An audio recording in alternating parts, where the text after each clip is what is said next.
UKLO 1 year masters. No IELTS required up to 5 years visa. High visa success rate. బావగారు అని ఒక cinema, ఎంగియో కెట్ట coral అన్న సినిమాని అవన్నీ చూసుకుంటుంటే చాలా ఆనందం అనిపిస్తుంది. బట్ థియేటర్లో రిలీజ్ కాలేదు. ఒక ఇవన్నీ కూడా అట్లా ఆ రకంగా కమల్ హాసన్ గారికి ఒక సినిమా చెప్పాను, అది రిలీజ్ కాలా. అయ్యో ప్రభు గారు ఓన్ బ్యానర్ అట, మన శివాజీ గణేశన్ గారు అబ్బాయి ప్రభు గారు.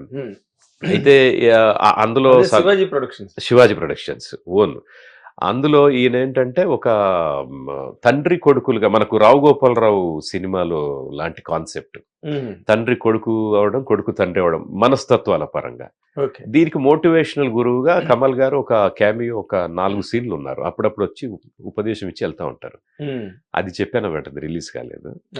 అట్లాగా ఇట్లా సౌత్ ఇండియా సూపర్ స్టార్స్, ఇప్పుడు రీసెంట్ గా కన్నూర్ స్క్వాడ్ మమ్మూటికి, నేరు, మోహన్ లాల్ కి, అంతకుముందు చాలా చెప్పాను. అసలు బచ్చన్ గారికి ఫస్ట్ కాందాహార్ అని మలయాళం సినిమా, మన కాందాహార్ కిడ్నాప్ ఇన్సిడెంట్ మీద తీసిన సినిమా, దానిలో బచ్చన్ సాబు ఒక రీల్లో ఉన్నారు, మేజర్ అన్నమాట.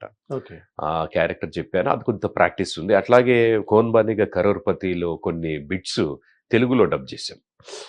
కెరటాలకు తల వంచితే రత్నాలను ఎప్పుడు అందుకోలేవు అని అట్లాంటి తెలుగులో డబ్ చేశారు, ట్రాన్స్లేట్ చేశారనమాట. అదేంటంటే డిస్ట్రిక్ట్ కలెక్టర్స్ మోటివేషనల్ స్పీచెస్లో కొద్దిగా క్యాంప్స్ జరుగుతూ ఉంటాయి కదా, ఆ క్యాంప్స్ అవేర్నెస్ క్యాంప్స్ కోసం అని చెప్పి సెలబ్రిటీస్ మెసేజెస్ అని పెట్టారు. అటువంటి కొన్ని చేశాను. ఆ రకం కొంత ప్రాక్టీస్. అలాగా నేను చెప్పాలనుకున్న అందరు షారుఖ్కి పఠాన్ షారుఖ్ ఖాన్కి తెలుగులో పఠాన్ చెప్పాను. అంతకుముందు స్వదేశ్ అని ఒక సినిమా తెలుగులో డబ్ చేస్తే అది కూడా ఓన్లీ శాటిలైట్ మా మూవీస్ కోసం చేశారు. బట్ పఠాన్ మంచి హిట్, థియేటర్లో కూడా 2 వీక్స్ హౌస్ఫుల్ వెళ్ళింది. పఠాన్ షారుఖ్ గారికి, అట్లాగే సల్మాన్ భాయ్కి దబంగ్ తెలుగు, అక్షయ్కి పృథ్వీరాజ్ చౌహాన్ చాలా చెప్పాను, అక్షయ్ కూడా. తర్వాత Ajay Devgan once upon A time in Mumbai, అది అట్లా. అసలు మీరు ఎవరికి చెప్పారో లిస్ట్ కన్నా ఎవరికి చెప్పలేదు వేసుకుంటే ఈజీ అవుతుందేమో. కానీ ఇప్పుడు మీరు చెప్పిన వాళ్ళందరిలో కూడా most difficult format is Rajinikanth. Correct ఏమండి? ఎగ్జాక్ట్లీ. చాలా స్ట్రగుల్ అయ్యారు కూడా, చాలా స్ట్రగుల్ అయ్యారు కదా. అసలు రజనీకాంత్ డైలాగ్ ఏదైనా చెప్పండి. అతిగా ఆశ అంటే ఇది మనో గారి వాయిస్. Of course. అతిగా ఆశపడే మగాడు, అతిగా ఆవేశపడే ఆడది చరిత్రలో బాగుపడినట్టు ఎక్కడ రుజువులు లేవు. ఆ తర్వాత